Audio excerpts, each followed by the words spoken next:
Diálogo abierto entre lo sacro y lo profano es un encuentro para conversar sobre diversos temas y contribuir en la formación individual de una conciencia crítica.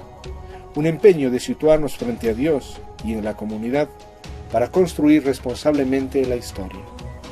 Conversamos y compartimos en diálogo abierto entre lo sacro y lo profano. Bienvenidos.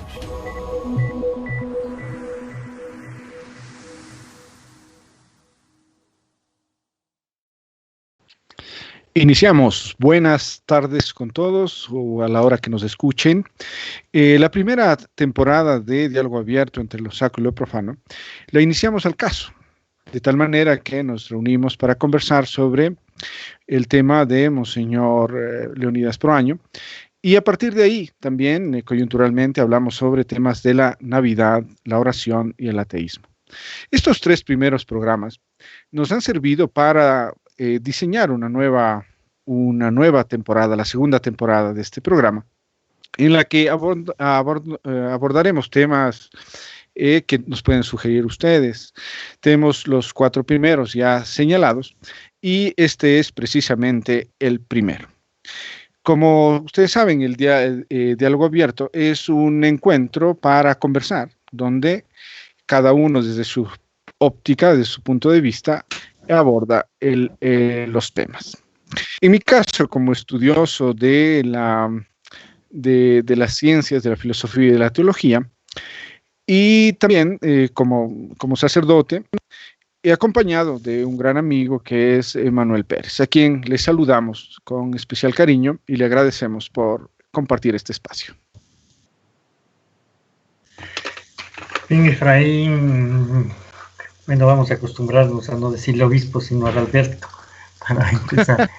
Yo sí tengo o sea, bueno, este es un proyecto que nació de la radio, como un proyecto de participación ciudadana para que los sectores populares puedan expresarse, pensar y tener un espacio donde puedan de alguna manera conocer y recibir cierto tipo de formación que les permita después debatir, tener argumentos para mejorar sus conocimientos sobre la realidad.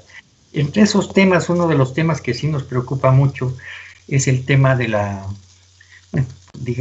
religión, porque hemos visto desde hace mucho tiempo un manejo así profundamente doloso de lo que es el pensamiento cristiano, de lo que es el pensamiento de Jesús.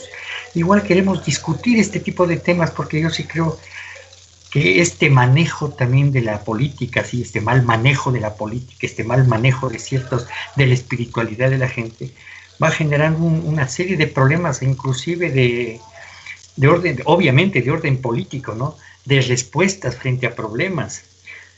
Claro, el tema de Brasil es gravísimo, el tema aquí del manejo de la política, de la economía, de la salud en esta pandemia es gravísimo, ¿no? Entonces, frente a todo eso es importante que la ciudadanía conozca, tenga datos de primera mano, fuentes veraces, que le permitan tener conocimientos, porque desgraciadamente los medios de comunicación masivos están vinculados y controlados por grupos de poder. Yo creo que es lo mismo que le pasa a la Iglesia Católica, ¿no? Hay grupos de poder que están controlados, que controlan y que están vinculados a esos grupos de poder que nos dominan en el Ecuador y en América Latina, que hacen un daño enorme realmente para el desarrollo de una espiritualidad y de un problema y de un compromiso cristiano frente al resto de sus hermanos, inclusive en la imposibilidad de que sean parte de comunidades, ¿no? Una Iglesia Católica que prefiere realmente el tema personal, ¿no? Porque así pueden manipular.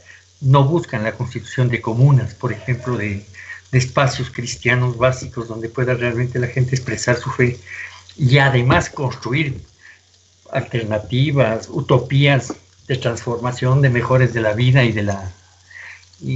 como seres humanos, ¿no? Mejorar sus condiciones de vida y mejorar inclusive su pensamiento y su formación. Bien, este es el criterio con el cual nace esta propuesta, ¿no? Generar realmente un pensamiento ciudadano que contribuya realmente al desarrollo de la inteligencia, del pensamiento, de la organización social, que contribuya, porque nosotros sí no queremos tener la verdad absoluta y mucho más en política o en comunicación. Nuestro tema, el tema que hoy nos reúne es la espiritualidad en tiempo de pandemia. Y aquí haremos algunas preguntas interesantes. Por ejemplo, las que hemos recibido. Dice, ¿por qué Dios permite la pandemia? ¿Y por qué se calla? También esta pandemia es un castigo, dicen. Bueno, dice, hay que pedir milagros para quitar esta pandemia, etcétera. Hemos recibido algunas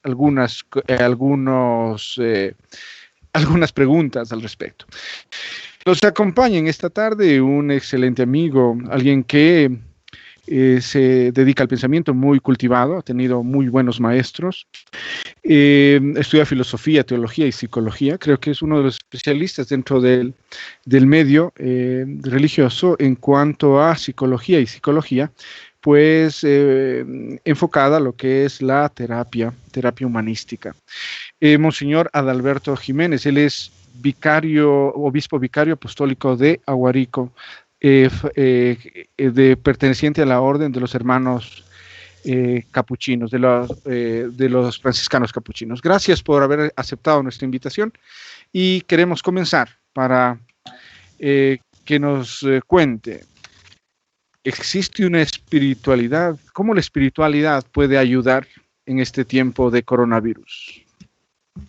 Bueno, un saludo a Radio Hoja de Ruta, también a este programa Diálogo Abierto. Un gusto, Manuel, Fermín. Con Fermín nos conocemos de hace ya muchos años y ahora le conozco a Manuel también y es una alegría poder compartir. Y tras haber escuchado esta expresión de ¿dónde está Dios? No es la pregunta, ¿no? ¿O qué tiene que ver en todo esto? Es una pregunta complicada, ¿no? Porque lo más fácil es dar recetas y pienso que no es un momento precisamente para rebajar a Dios, sino dejarlo en su sitio y responsabilizarnos de lo que nos toca humanamente. Yo creo que Dios, ¿no? Como creyente, ¿no? Que soy, tiene una palabra en todo esto. Pero el peligro, que como lo decía antes Manuel, puede a veces suceder dentro de muchos de nosotros los eclesiásticos, Dios lo permite o es castigo de Dios, y aprovechar. Esa sería una manera dolosa, corrupta de enfocar este tema. Este momento en Ecuador hay muchos, en Ecuador, en el mundo, ¿no? Mucho sufrimiento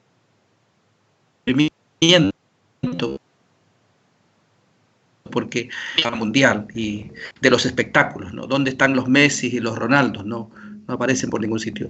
Yo quisiera que por lo menos se escuchara si están haciendo alguna opción benéfica de esas millonadas que ellos reciben, ¿no?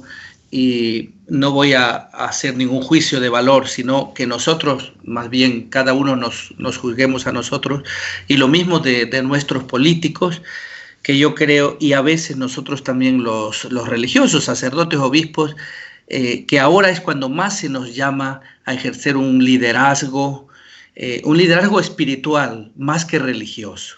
Creo que ahí estaría como yo plantearía ahí la diferencia, ¿no? Lo religioso nos lleva a unos rituales, a veces una fe de costumbre, pues es que hay que oír misa porque toca. Bueno, yo siempre lo digo en las homilías, les digo a la gente, ¿qué tal que le diga el esposo a la esposa, hoy toca beso, hoy toca abrazo, hoy toca intimidad? Qué horrible tendría que ser esa vida, el amor así, ¿no? Hoy toca misa, hoy toca rezo, porque muchas veces hemos convertido una religión excesivamente en rezos, en repeticiones, y la pandemia en este momento, la pandemia o cualquier evento traumático, porque lo es en sí mismo, lo es, hay mucho dolor, es una clara invitación a ir a la fuente de la espiritualidad y también de lo humano, ¿no? Curiosamente, lo sabe Fermín, lo sabe Manuel, es en la época de la posguerra cuando precisamente nacen los escritos no los más, pero de los escritos más bellos que tenemos en poesía, en literatura, en investigación también, ¿no? De acuerdo a la época, es cuando en esos momentos de crisis, donde emerge lo peor y lo mejor, pero es donde surgen genios, personas que deciden también y eligen sacar lo mejor de su vida. Yo creo que esa es una llamada para nosotros, invitar a la gente a sacar lo mejor. Monseñor Adalberto, mira, es interesante lo que nos comentas, pero me parece que la Iglesia está en una verdadera crisis en este momento. No sé si tú también, mientras vas en el helicóptero, porque tú vas en helicóptero o en avioneta, ¿no? También aprovechas para bendecir a la gente. Si es que comparamos, es la primera vez que una peste, que una pandemia, afecta a la Iglesia, pero con una cosa importantísima, que es el conocimiento científico. Ahora tú no puedes engañar a la gente. O sea, tú...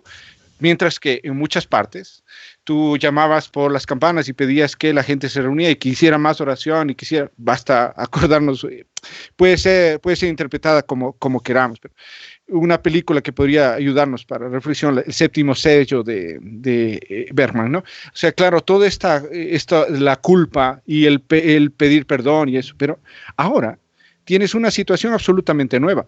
Tienes el conocimiento científico, donde te dicen, atención, que los lugares de frecuencia de personas, de acumulación de personas, lugares cerrados, son óptimos para el contagio de esto.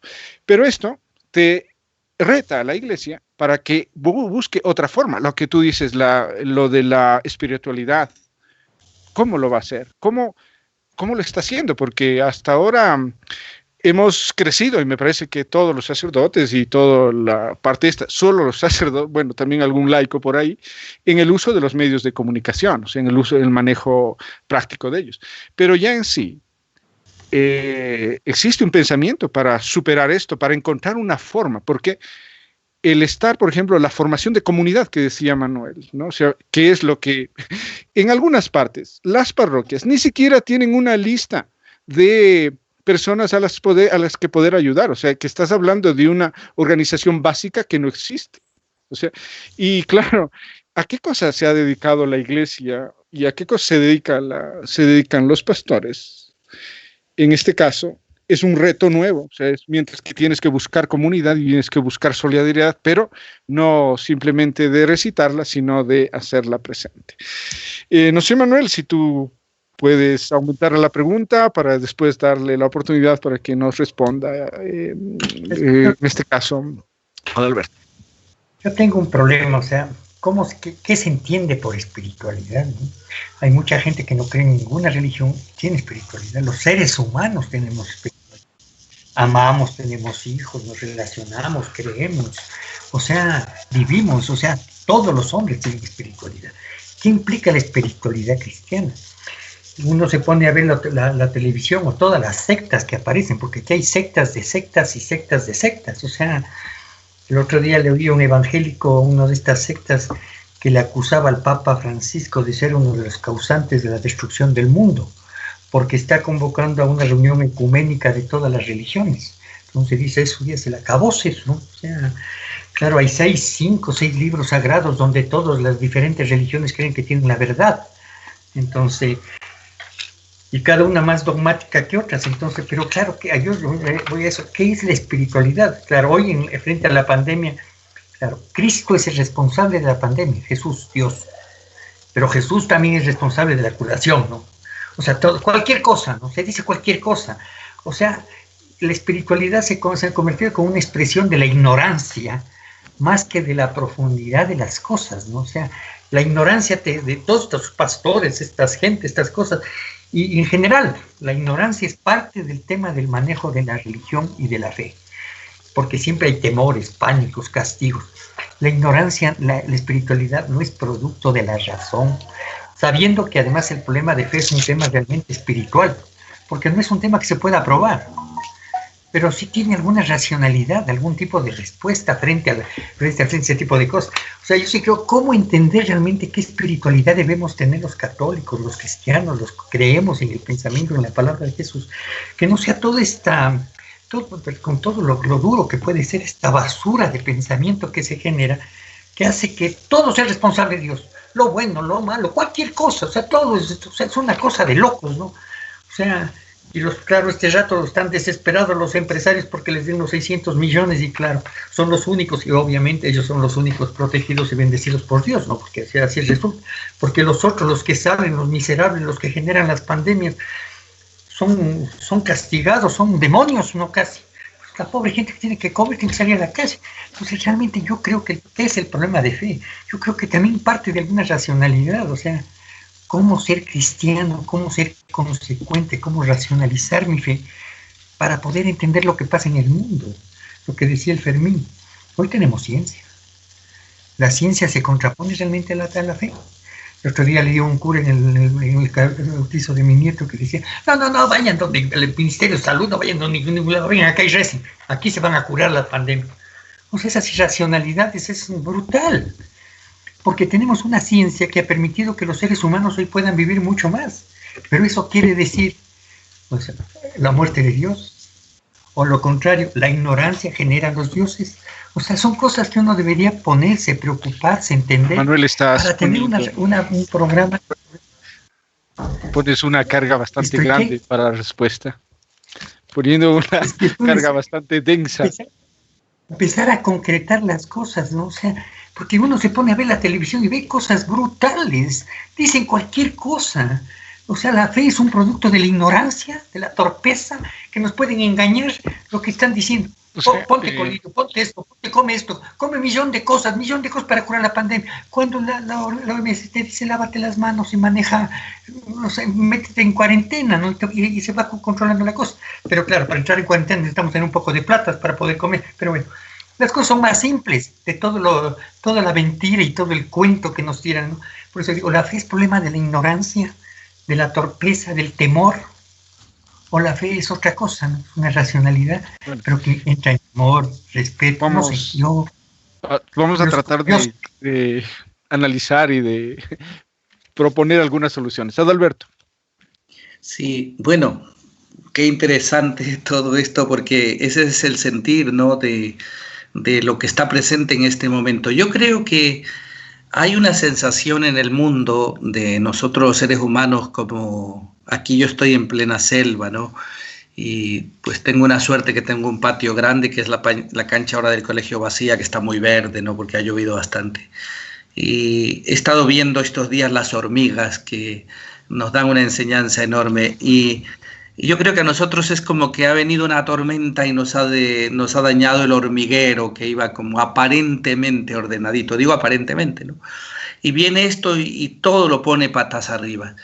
Y precisamente ahí es donde yo creo que se nos está haciendo una llamada fuerte a poner unas bases, a priorizar, pero a todos los niveles. Yo creo que es una crisis para la Iglesia, pero es una crisis también, es una crisis cívica, es una crisis política, es una crisis a la ciencia, a todo, porque yo creo que después, no sé, de la Segunda Guerra Mundial, bueno, lo dicen algunos, que es quizás el parón más grande que ha podido tener así la humanidad, de una manera como física también, todos los movimientos.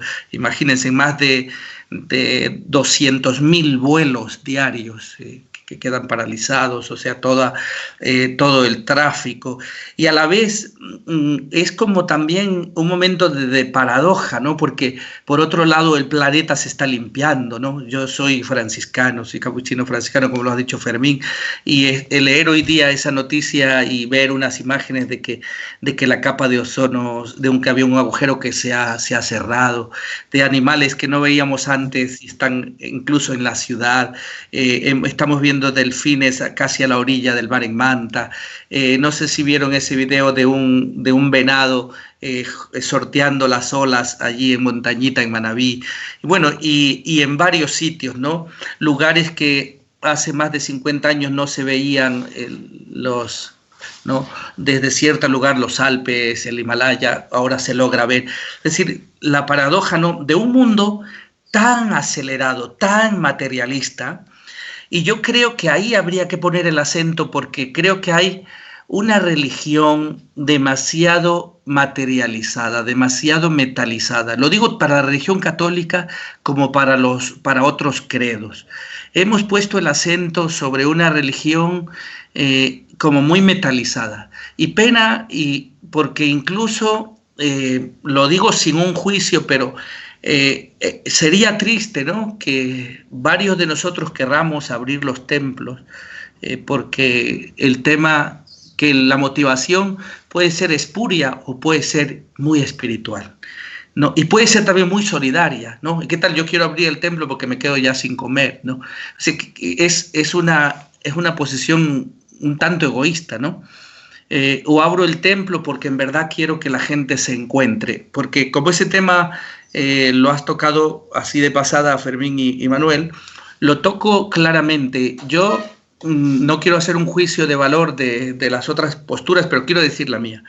Pienso que como ciudadanos debemos ser muy coherentes en ese sentido con una organización cívica y civil. O sea, no somos inmunes, no somos unos alienígenas que no nos va a tocar el virus, ni tampoco estamos libres de eso. Por lo tanto, yo lo digo de verdad, que en cualquiera de las iglesias haya un muerto de coronavirus porque se contagió en la iglesia, es una irresponsabilidad grande de nuestra parte. Por lo tanto, no sería ese un justificativo, cuando precisamente hay tantas otras formas de llegar. Ha habido mucho debate de esto y ha habido gente que está como angustiada, que quiere la comunión material, que quiere recibir a Cristo materialmente, y tendríamos que volver a cuando el Papa Pablo VI, San Pablo VI, vino a Colombia y dejó acuñada esa frase, ¿no?, que ha sido una vida para Taita Proaño, para Monseñor Luna Tovar, ¿no?, para estos santos de América Latina, Monseñor Romero, cuando dijo: el pobre, el ser humano, es, ¿no?, presencia sacramental de Cristo. O sea, tanto como me prosterno ante el Santísimo Sacramento, en el que creo profundamente y en el que creemos los católicos, la misma dignidad se merece el prosternarme ante un ser humano. Entonces yo coincido con lo que decía un día un sacerdote: aquellos que tanto y tanto están reclamando la comunión material, que es algo lindo y que es un derecho, pero que por ahora hay que esperar como todos, ¿no? Pero es tan importante la solidaridad con los pobres. Y entonces este sacerdote, ¿no?, decía, pues aquellos que tanto están pidiendo la comunión material, que vayan a entregar fundas de víveres a los más necesitados. O sea, que sean congruentes con lo uno, abran la iglesia, pero también vayan a los pueblos a entregar comida a los pobres, vayan a visitar a los enfermos con todas las mascarillas, que no solo sea que se abra el templo y lo demás quede a un lado, porque habría una incongruencia. Yo creo, Manuel, que la espiritualidad auténtica es aquella que nos lo ha enseñado Jesucristo, y nos lo han enseñado estos profetas como Proaño, como Luna Tovar, que has mencionado, como Monseñor Lavaca, como Monseñor González López Marañón en Sucumbíos. Son personas que viven un Dios en una relación íntima, espiritual, con la palabra de Dios, también con la Eucaristía, pero no quedan encerrados ni alienados en esa espiritualidad, sino que acuden a los más necesitados, a los más pobres. Y si no hay ello, queda falseado. Y quiero terminar con una frase de Rutilio Grande, este sacerdote jesuita que le llevó a la conversión a Monseñor Romero, porque Monseñor Romero era muy conservador, era muy cerrado, y él, cuando Rutilio Grande le dijo: cuando me veas junto al mar, ¿no?, entonces, que me veas muerto, entonces creerás. Y dijo esta frase que a mí hasta se me pone la piel así de gallina, ¿no? O sea, no podemos seguir jugando, no podemos seguir celebrando la Eucaristía como a niñas jugando muñecas, cuando el pueblo se está muriendo de hambre en las calles. Entonces yo creo que la verdadera espiritualidad te recrea en la comunión de adorar a Cristo en la Eucaristía, pero enseguida te dispara al más necesitado. Quizás vale la pena recordar de dónde nace este concepto de espiritualidad, que al parecer pues era utilizado en los primeros siglos para indicar una vida del Espíritu Santo, y que es retomada en los años 60 del siglo pasado, o sea, y desde la parte francesa. Pero antes de eso hay que recordar también el precedente que es obvio, que viene a ser la propuesta de Freud y de Jung, dos propuestas que son además absolutamente antitéticas la una de la otra, porque mientras que Freud va a tratar de ver qué cosa es lo que hacía la religión, y cómo podía influir en el ser humano. Por un lado va a hablar de esto, de buscar una sublimación, como en el arte, y por otro lado va a ser, y eso que está en muchísimos psicoanalistas hasta ahora y muchísimos psicólogos hasta ahora, en cuanto a que pone este estado de culpabilidad en las personas, creando el hecho de esto de tratar de volver a un reequilibrio, a una rearmonización, pero poniendo dentro de las conciencias el pecado. A partir de eso, en los años 50, 55 del siglo pasado, como hemos dicho, hay otros tipos, sobre todo se le debe a la psicología llamada así humanística y después a la psicología fenomenológica, el hecho de que se pase a hablar de esta religiosidad a lo que se vaya a hablar ya vida espiritual como desarrollo personal, Este hecho nos puede ayudarnos a nosotros, a cada uno, como decía Manuel hace poquito, a distinguir estas dos cosas.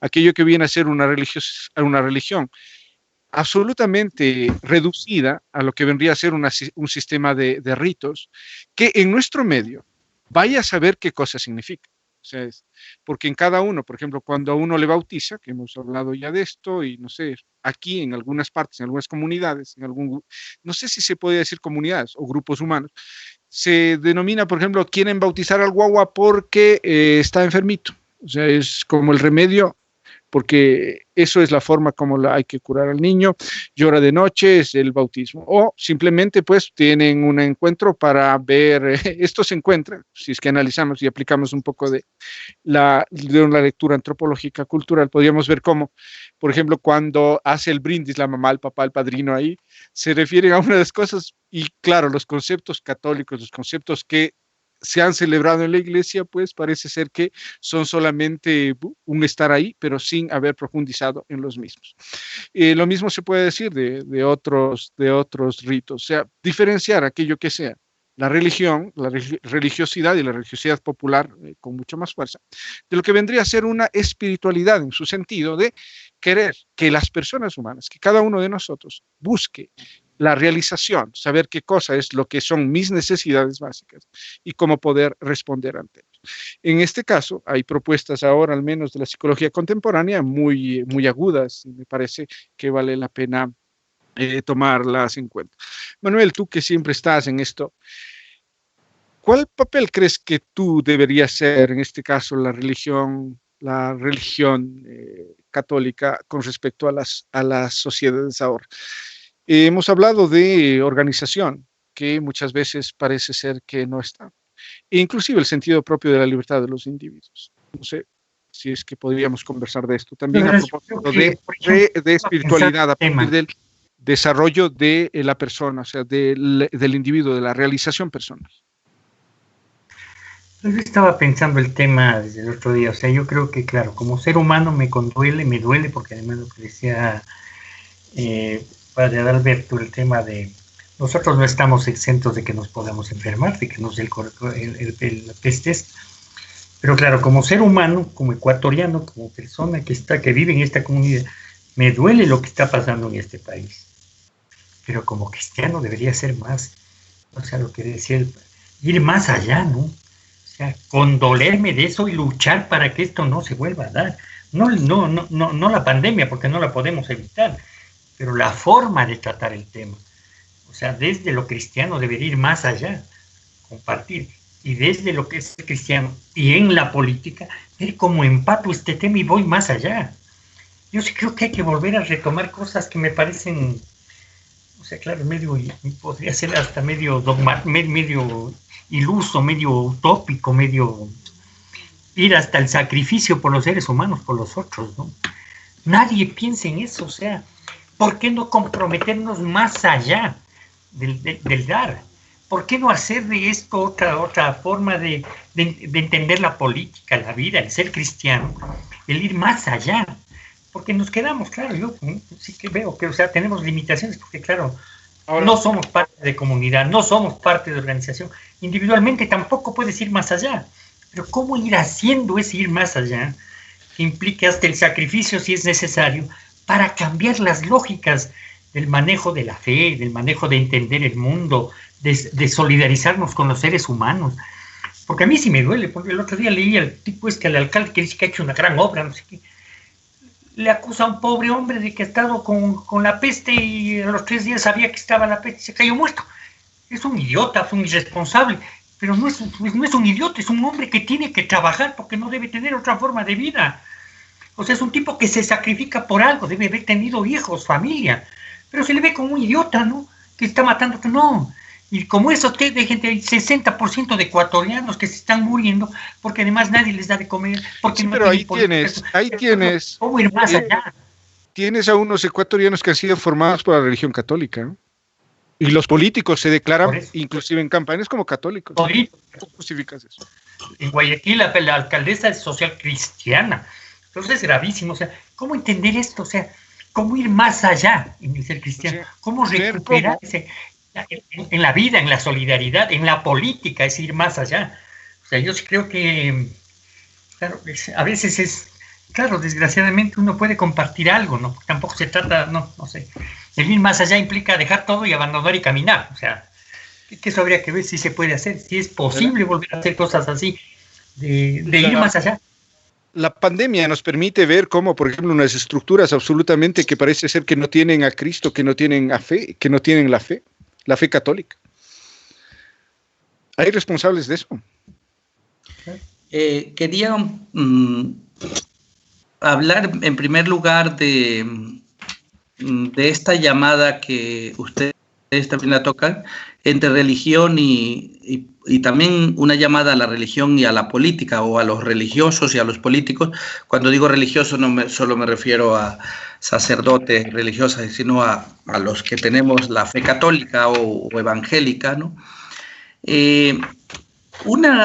Lo decía un día un obispo, David, ¿no? Uno de los últimos obispos, con bastante visión. Me gustó una afirmación que hizo. En este momento de la pandemia necesitamos, más que políticos y más que religiosos, necesitamos técnicos. Voy a ponerles un ejemplo. Nosotros acá hemos convocado en el Vicariato de Aguarico un frente de organización para llevar adelante la pandemia.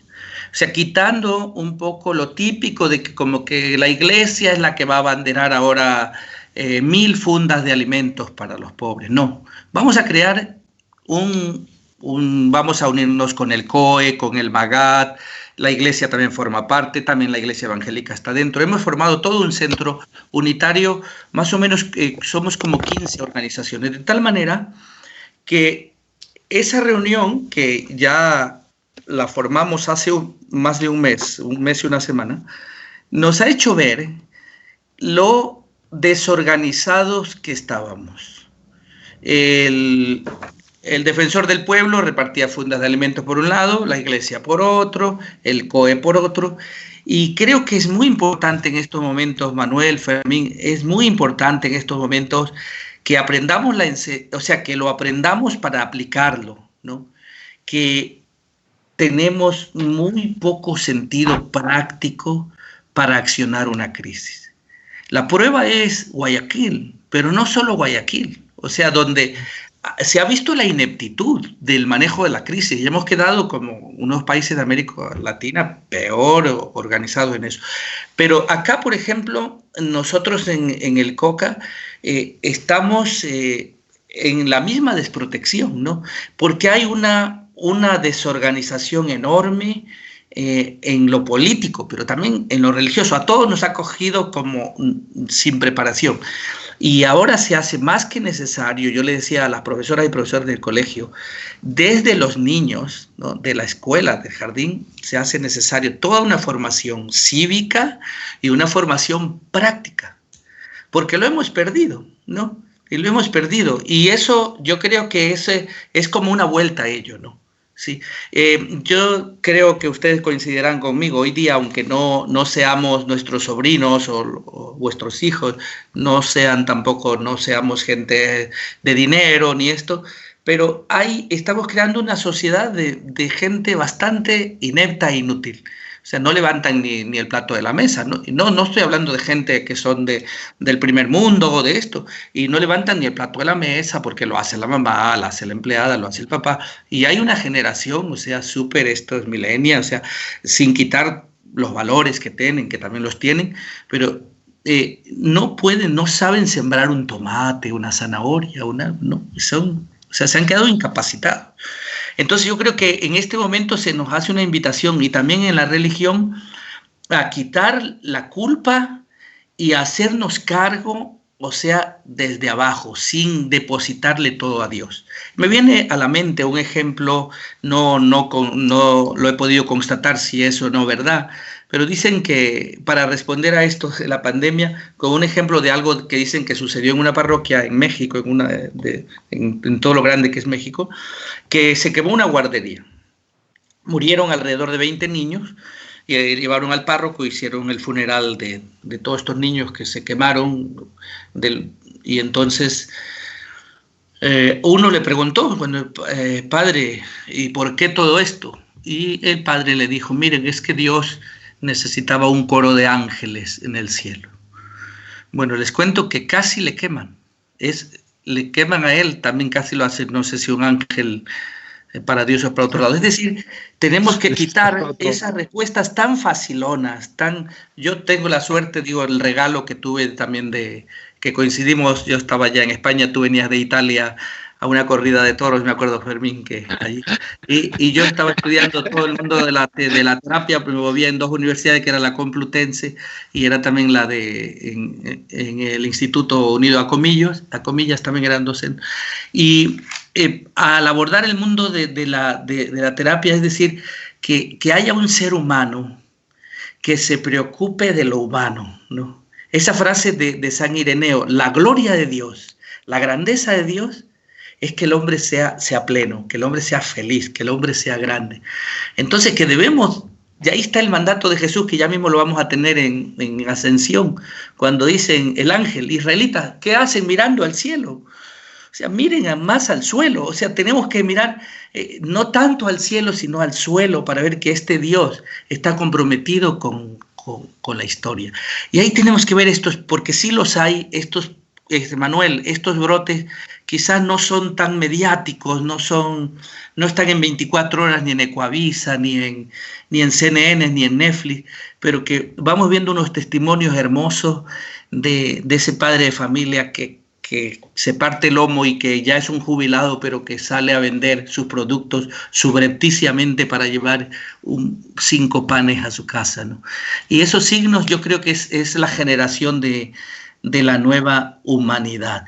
La espiritualidad tiene que darse como encuentro y tiene que darse también en positivo. Si no, es una religión alienada y alienante que lo único que va a crear es gente con más enfermedades desde el miedo y creando más patologías, sino la espiritualidad positiva de un Jesús humano que se hace con pasión, no compasivo en sentido barato y negativo, sino esta compasión de que se compadece, me solidarizo con el otro. Y el ejemplo aquí para mí grande es uno de los profetas de nuestro tiempo, 2 seres humanos que son profetas en el mundo católico, el Papa Francisco, ¿no?, que tantos quieren que ya se mueran porque este hombre ha traído el sello de la humanidad, ¿no?, de un Dios humano, un Dios sencillo, humilde, ¿no? Ha hecho un sínodo de la Amazonía, que era el patio trasero del mundo. Y otro de los grandes personajes, yo creo que es el Dalai Lama, que yo leí 2 biografías, tanto una del Papa Francisco, una del Dalai Lama, y me sorprendió porque no tienen relación los libros y hay una enorme coincidencia en estos libros que a los radioyentes también les recomiendo, ¿no? Una es la biografía del Papa escrita por un inglés que es el Gran Reformador, es así un tocho de como de 600 páginas, y el otro es el del Dalai Lama, es El poder de la compasión. Y como digo, los autores son diferentes, no creo que se conozcan entre sí, pero las coincidencias de un humanismo, y curiosamente este libro del Gran Reformador entró muy tarde con pena en algunas editoriales y librerías católicas. Ahora ya se lo ha admitido, ¿no? Pero al comienzo era un libro que más, incluso se lo estuvo vendiendo en librerías no religiosas, fue donde más se vendió. Y que tenemos que volver a esos mensajes muy humanos, que ahí está Dios. ¿Este libro lo has adquirido aquí en una librería ecuatoriana? Curiosamente lo obtuve, lo vendía en Supermaxi antes que en las librerías, en nuestras librerías católicas. Ahora ya lo puedes conseguir en las librerías católicas también porque se difundió. El Gran Reformador. Hay una de las cosas que a mí me parece que hay que señalarlo, yo lo señalo con preocupación, porque de las grandes contribuciones que hizo todo el magisterio social, a mí me llamó mucho la atención cuando se quitó este magisterio eso que es tan cercano a nosotros, que es las estructuras de pecado, las estructuras del mal, las estructuras perversas de pecado. O sea, tú has hecho una estructura que es la que después va a castigar a la gente. ¿Qué es? En el fondo, lo que estamos viendo en Guayaquil. O sea, estamos viendo de una forma, de una falta de, y como hemos dicho, no solo Guayaquil, en todas partes, o sea, se puede decir. Ahora, pero que ahí se ha visto con más fuerza, para enterrar a los muertos. O sea, que no tengas estructuras sociales, donde la fe, ¿qué cosa es lo que se ha hecho la fe? O sea, ¿a qué cosa se ha llamado fe en este país? O sea, yo a eso es a lo que me refiero. ¿Por qué? Porque creo que la fe se ha perdido en una vivencia interior, ¿no? Ya. Y también la fe de lo que se llamaría una religiosidad popular, muchas veces que solamente se espera el milagro, ¿no? O sea, uno dice, bueno, y inclusive muchas muestras que ahora se pueden apreciar, se piden eso, un milagro. Y uno dice, bueno, y entonces, qué milagro le estamos pidiendo a Dios? Estamos pidiendo que trabajen mejor los científicos en el laboratorio, como estamos viendo, para que haya una vacuna rápida y un tratamiento efectivo para evitar esta enfermedad que trae el coronavirus. ¿Qué estamos pidiendo? Tener los medios suficientes para poder afrontar esta epidemia. ¿Qué pedimos? Estamos pidiendo un milagro nuevamente.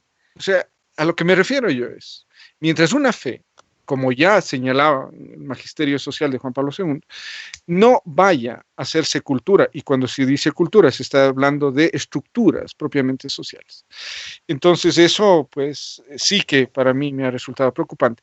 Y también, como me gustaría saber, porque sé, con una forma de estudio básico, como se llama, se puede dar cuenta, que las cosas son formadas por la voluntad de los seres humanos. O sea, si nosotros queremos una institución efectiva, tenemos que hacerla efectiva.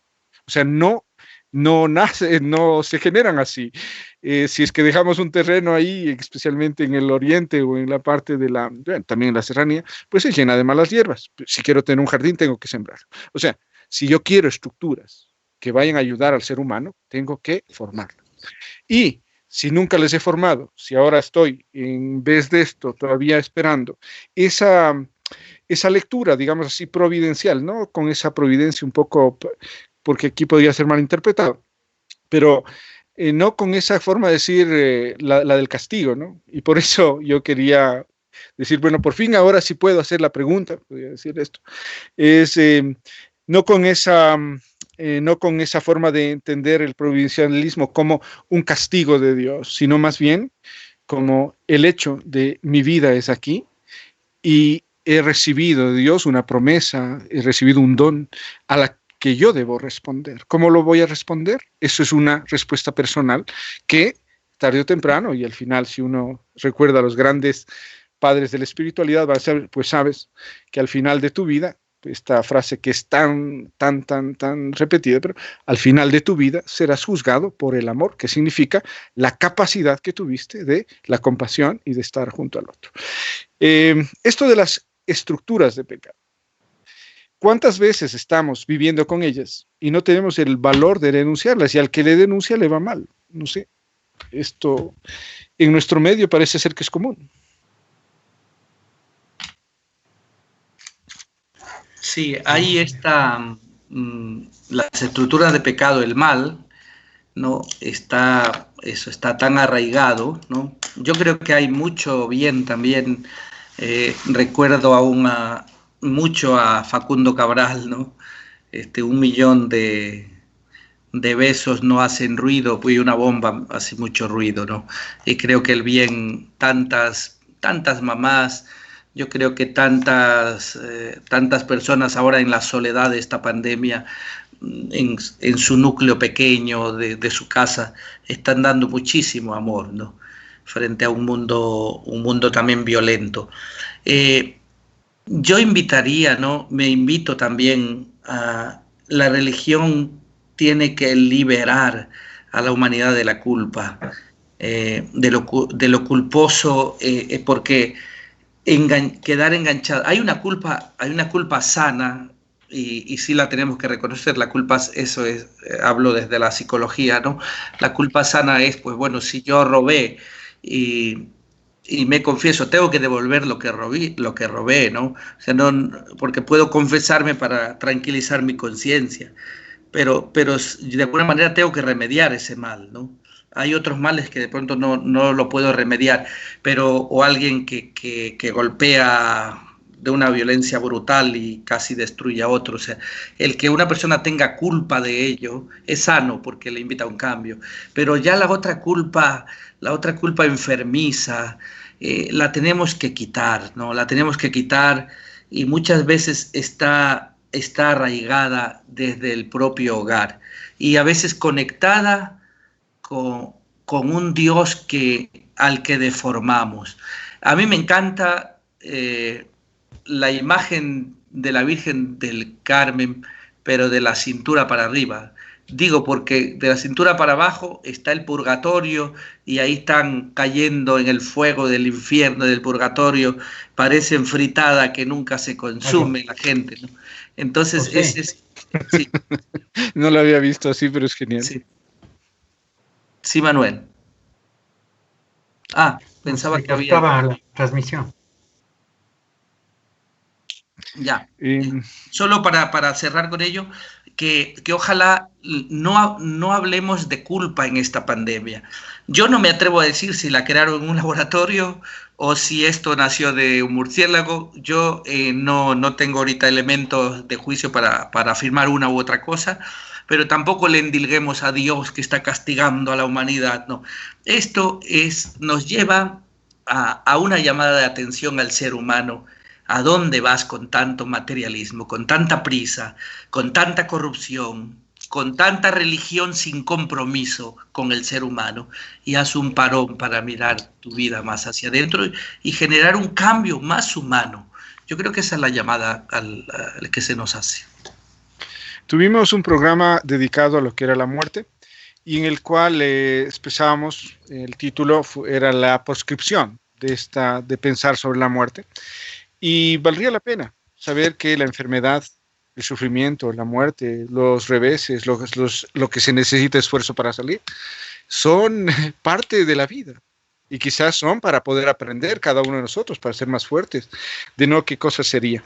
En cuanto a la religión, yo quisiera señalar lo que leí hace poco de un señor, bueno, hace bastante tiempo, Lucio Pincus, que él hacía cuando hablaba de los grupos estos que están dentro de la parte de los grupos religiosos, él los dividía en 3 y quisiera nombrarlos rapidísimo. O sea, a los primeros les decía los adeptos, ¿no? O sea, los que son adeptos, los que tienen especial una trabazón afectiva con ese grupito, con un grupito, y además estaban, ¿cómo se llama?, y prendados más que del grupito del líder, ¿no? O sea, todo alrededor del líder. El segundo grupo, pues es esta que de ellos, que entran en conflicto y pues ellos pertenecen al grupo, pero tienen una especie de vivir esas concepciones a su manera, a su modo, en la institución, con las enseñanzas. De alguna manera buscan la mediación para que eso se realice. Y un tercer grupo de este señor Pincus, donde nos hablaba precisamente de este grupo compuesto por aquellos que no piensan, aquellos que van a actuar porque son los fundamentalistas, aquellos que van a defender aquello, ¿no? O sea, sin comprenderlo incluso ciegamente, ¿no? Claro, en este caso aquí tenemos un peligro bastante notorio y esto de qué es un estudio, obviamente, habría que verlo, pero no me parece que no haya que recordarlo, que eso también se vive en nuestras comunidades, en las comunidades religiosas. Para terminar esto, ciertamente que ya Monseñor Adalberto, con muchísimo cariño y ese respeto que tan ganado lo tiene, tanto por su producción de poesía que compartimos, agradecerle por su presencia y también por habernos ayudado a compartir en estos momentos de lo que uno piensa en la opinión personal. También, Manuel, como siempre, tenemos que agradecer a una institución que es el Café Francesca, este producto tan especial cultivado por las caficultoras del río Intag. Esperemos pues que pronto podamos tenerlas para poder ofrecerlo al que necesita buen café. También a quienes permiten que nuestro programa esté en todas las plataformas de podcast, a Socialtegia, porque, como ustedes saben, Diálogo Abierto entre lo Sacro y lo Profano está en todas las plataformas de podcast. Socialtegia, pues le agradecemos también. Y Manuel, no sé si es que nos quieres regalar unas palabras últimas de esperanza. No, yo sí creo que lo que decía el padre Adalberto, o sea, el compromiso, claro, yo creo que hay que ir más allá. Pero si puedes dar comida, da la comida, haz cosas concretas, empecemos a transformar. Pero lo otro, denunciar, porque verás, yo alguna vez entendía lo profético, se discutía mucho, y en eso sí, la fe creo que tiene que ver con lo profético, el tema de anunciar la buena nueva, la construcción de otro tipo de sociedades, de otro tipo de mundo. Si no nos comprometemos con la historia, no existimos como cristianos. Si no generamos solidaridad, no somos cristianos, no generamos espiritualidad. Es el anuncio y la denuncia. Yo creo que hay que denunciar a estas estructuras oprobiosas, a esta gente que nos está destruyendo, que están saqueando los fondos públicos hoy día en plena pandemia y haciendo un daño enorme a nuestro pueblo. Yo creo que las dos cosas tenemos que anunciar. Ir pensando en la construcción de un mundo mejor, una utopía.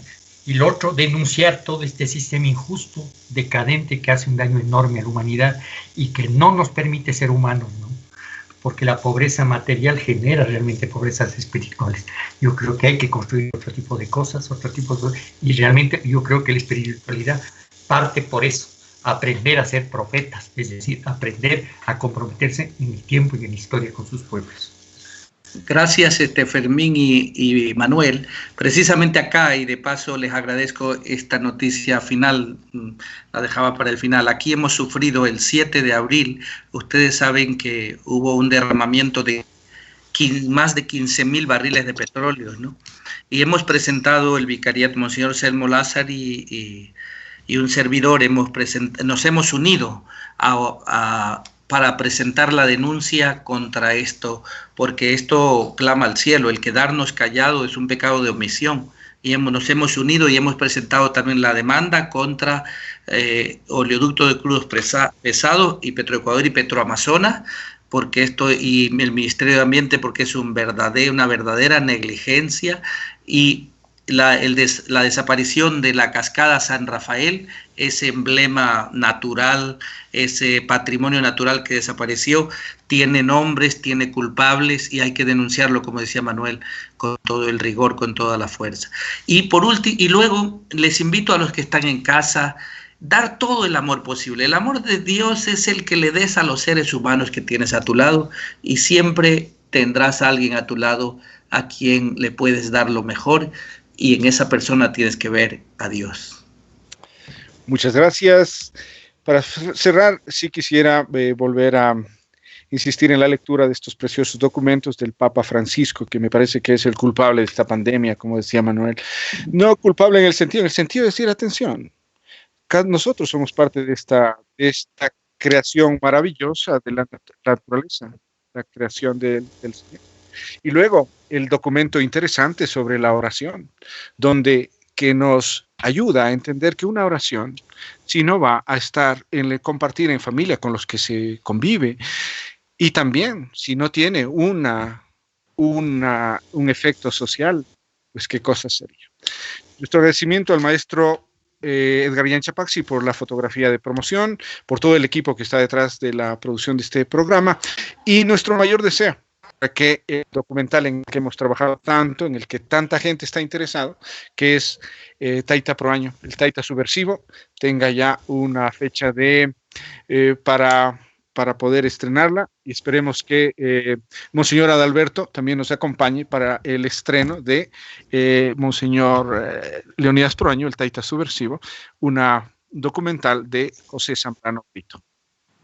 Un saludo y también Manuel y a Loli también, que ha estado siempre muy atenta y en todas las preguntas que le he podido hacer. Muchas gracias. Muchas gracias y nos vemos en 7 días.